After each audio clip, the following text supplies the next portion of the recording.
Pernah nggak sih lu merasa lebih nyambung dengan karakter game daripada orang-orang di sekitar lu? Pernah merasa nyaman di dunia fiksi, sementara dunia nyata malah terasa asing? Gue pernah, bahkan sering, perkenalkan. Nama gue Astrea. Gue bukan siapa-siapa, hanya seorang geek biasa yang terlalu tenggelam dalam cerita. Terlalu dalam, sampai kadang lupa rasanya jadi nyata. Sejak kecil, gue selalu punya rasa haus. Tapi bukan haus akan pujian, bukan juga akan validasi. Gue haus akan lore, rasa ingin tahu yang gak pernah bisa dipuaskan oleh kenyataan.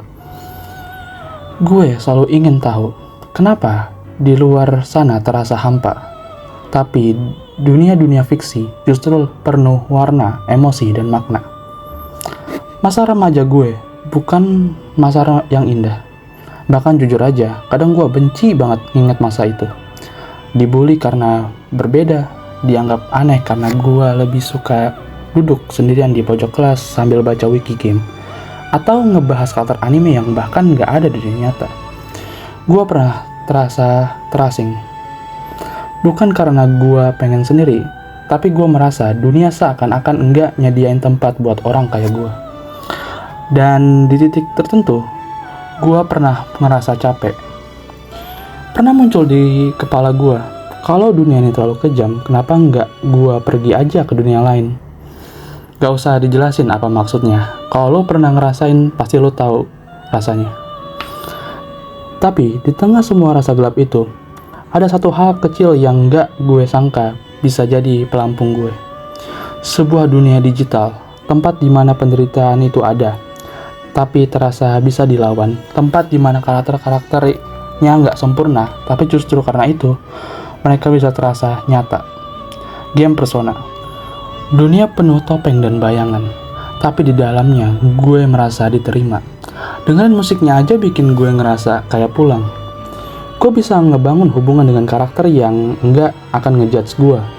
Gue bisa menghadapi monster yang anehnya lebih mudah gue lawan dibanding monster yang ada di dalam kepala gue sendiri.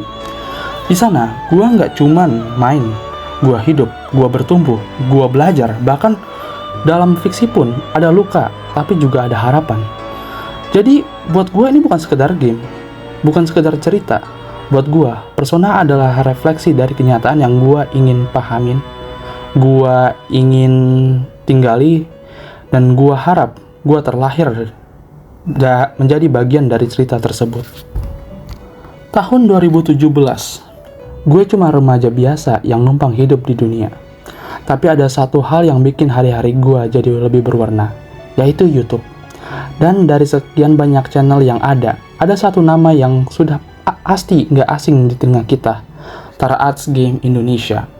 Gue ngikutin channel itu, dan jujur, gue ngefans banget. Sampai suatu hari, dia upload gameplay dari sebuah game bergaya anime, penuh musik jazz dan berwarna merah mencolok, Persona 5. Gue gak bakal berpura-pura sok jadi OG fans. Gue bukan si paling ngerti soal Shin Megami Tensei Universe, bukan juga SMT lovers, gak mainin Devil Summoners dari zaman bahla. Gue tahu semua ini dari satu game aja, Persona 5. Tapi dari sanalah semuanya berubah. Gue jatuh cinta. Bukan cinta yang logis, bukan cinta yang dibentuk karena nostalgia atau koleksi, tapi cinta pada pandangan pertama. Visualnya, musiknya, temanya, rasanya kayak ini bukan sekedar game, ini dunia. Dan gue entah kenapa ngerasa belong di sana. 3 tahun kemudian, di tengah pandemi yang bikin semua orang terjebak dalam rumah, datanglah sebuah versi baru, Persona 5 Royal. Game yang lebih dalam, lebih emosional, dan lebih imersif. Gua tenggelam total. Gua mainin selama malam-malam panjang ketika dunia nyata terasa beku. Dan ketika gua tamat, absolute gameplay. Rasanya kayak mimpi yang terlalu indah untuk ditinggali. Dari sana, gue mulai nyari lebih.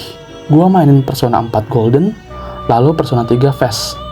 Bahkan anime Persona 3 aja sekarang masuk ke daftar anime favorit gue sepanjang masa. Semua itu dimulai dari satu video, satu klik, dan satu dunia yang seolah bilang, lo nggak sendirian. Persona 5, dunia palsu, topeng, dan pencarian makna.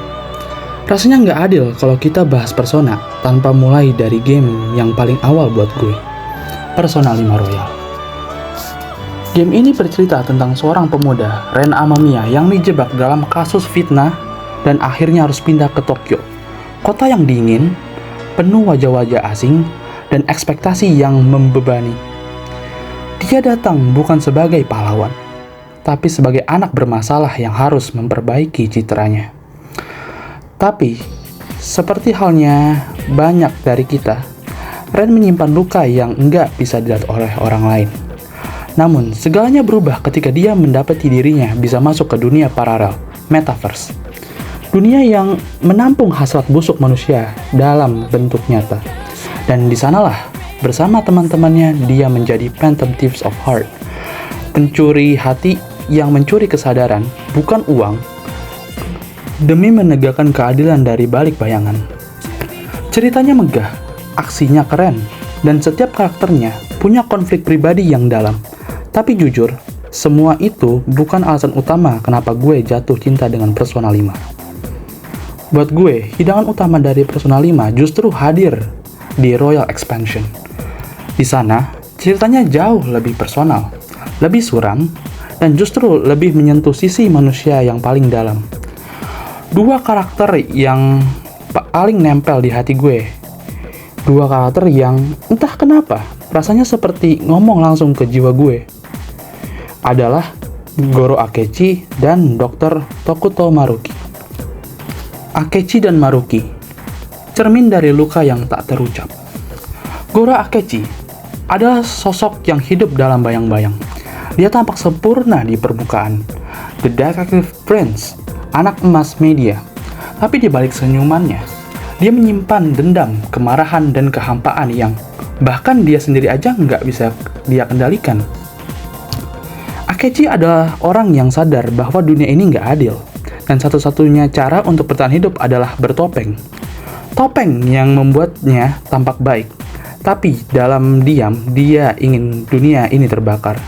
Dan jujur, gua ngerti gimana rasanya menyembunyikan kemarahan, menjadi orang yang baik karena tuntutan, padahal di dalam lo udah capek. Lalu ada Tokuto Maruki, konselor orang baik yang hanya ingin membuat orang lain bahagia, tapi yang memegang filosofi yang berbahaya. Katanya, jika kenyataan terlalu menyakitkan, bukankah lebih baik hidup dalam kebohongan yang membahagiakan? Maruki ingin menciptakan dunia palsu, dunia tanpa trauma, tanpa air mata, tanpa tragedi, dunia yang sempurna, walaupun tak nyata. Dan sekali lagi, gua ngerti. Karena gua juga pernah berpikir hal yang sama. Kalau hidup ini terlalu menyakitkan, kenapa nggak kabur aja ke dunia fiksi? Kadang, dunia persona atau anime atau game itu lebih nyata daripada dunia di luar jendela. Selanjutnya, untuk Persona 3, gua harus jujur, gua mundur dari pembahasan kali ini. Bukan karena gamenya buruk, enggak.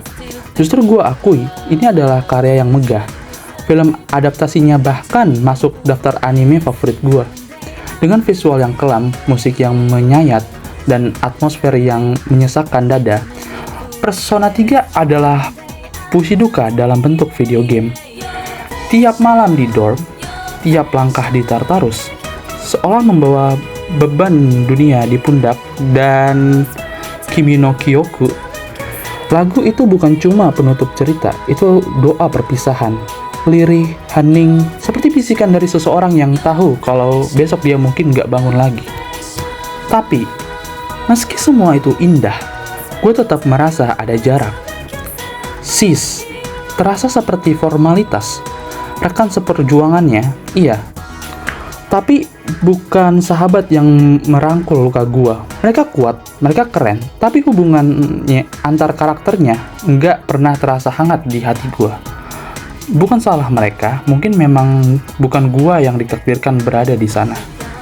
Dan karena video ini bukan soal game terbaik secara teknis, tapi soal game yang berhasil menampung isi hati gua, Gue harus bilang, Persona 3 bukan cerminan dari hidup gue.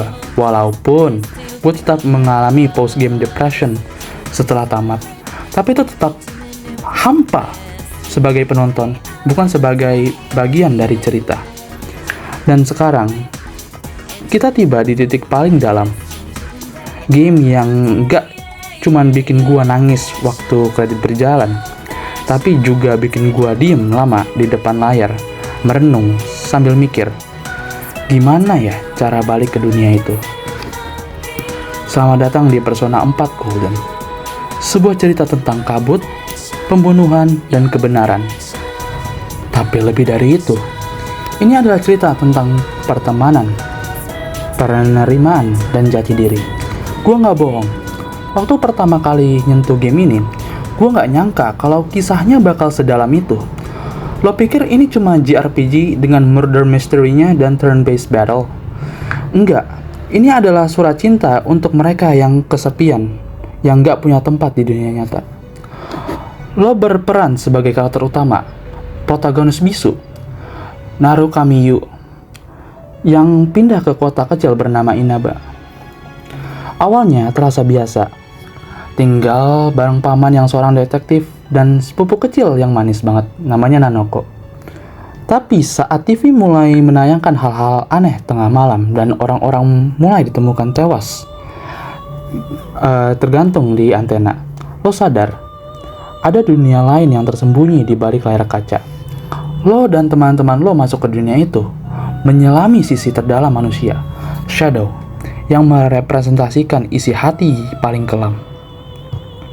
Dan disitulah lo ketemu mereka, teman-teman terbaik yang pernah gue rasakan dalam video game. Yukiko Amagi, gadis dari keluarga pengelola penginapan tradisional. Kelihatannya kalem dan elegan, tapi hatinya penuh amarah karena terjebak dalam ekspektasi orang lain. Shadow-nya aja mencerminkan keinginannya untuk kabur, untuk bebas, untuk menjadi dirinya sendiri. Chie Satonaka, gadis yang mencintai banget sama kungfu, yang punya kepribadian tomboy. Shadow-nya menunjukkan rasa iri dan ketakutan bahwa dia cuma menjadi pendamping buat Yukiko, padahal dia lebih dari cukup. Dia mampu menjadi pahlawan di hidup siapapun.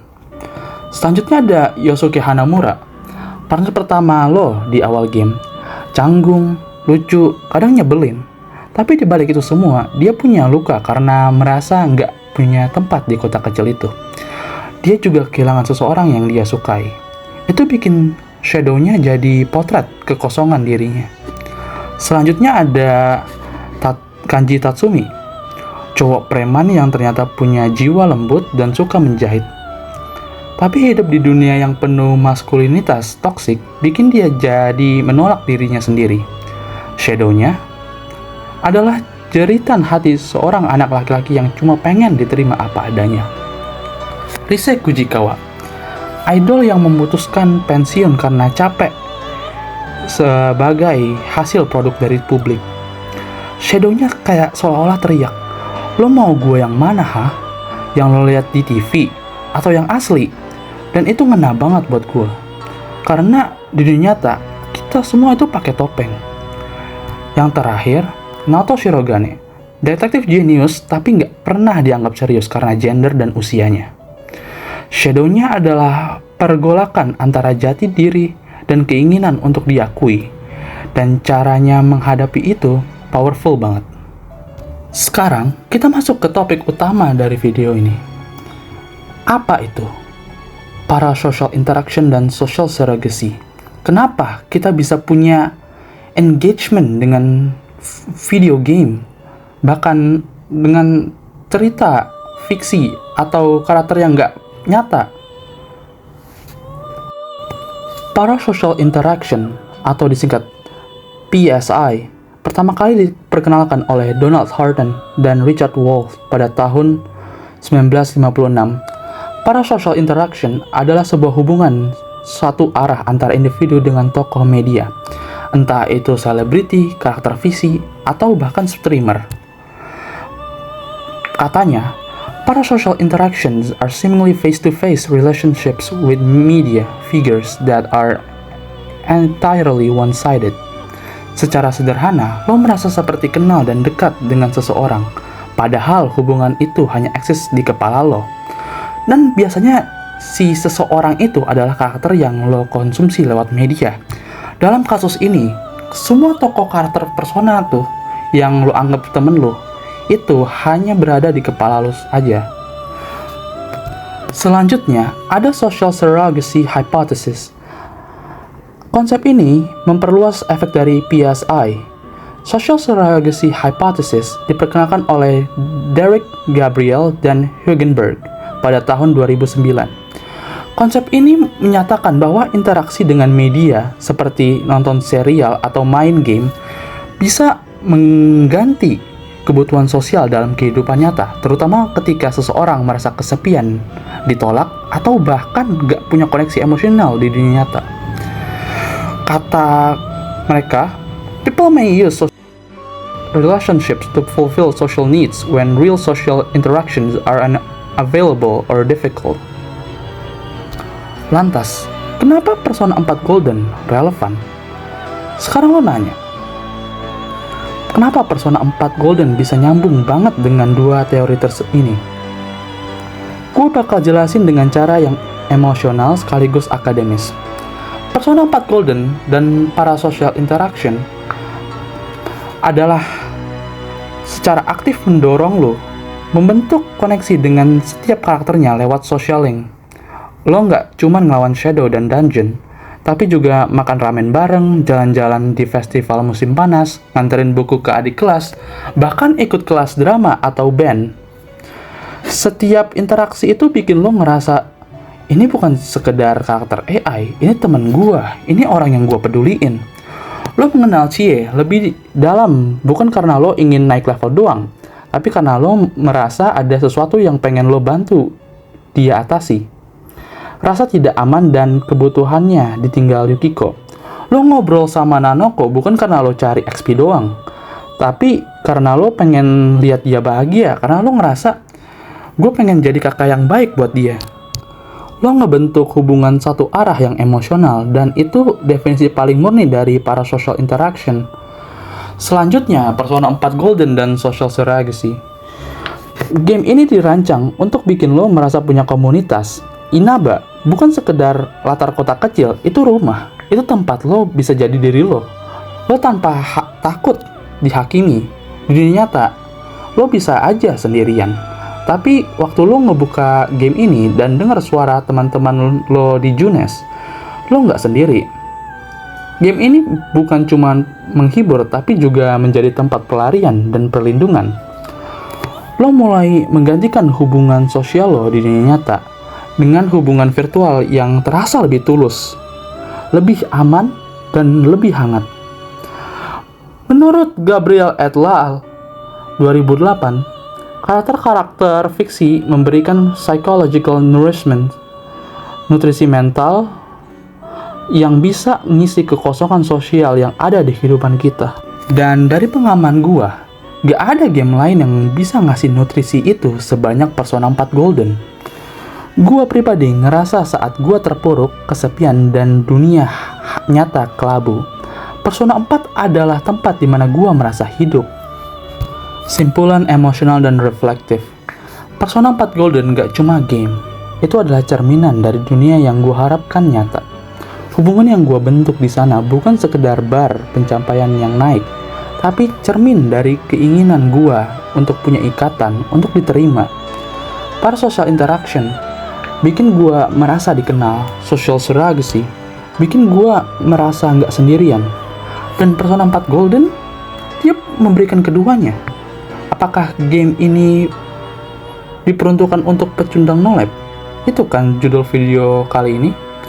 Kalau kita berbicara dari jam main dan waktu hidup yang lo buang di depan layar, ya, gua nggak akan bohong, ini game nolep. Game yang nggak bisa lo mainin setengah hati, karena setiap interaksi, tiap kata, tiap pilihan punya bobot emosional yang nyeret lo makin dalam. Lo butuh lebih dari 80 jam buat ngelewatin semuanya. Dan itu kalau lo speedrun pun, tanpa nyentuh semua social link, tanpa pedulin tiap detail.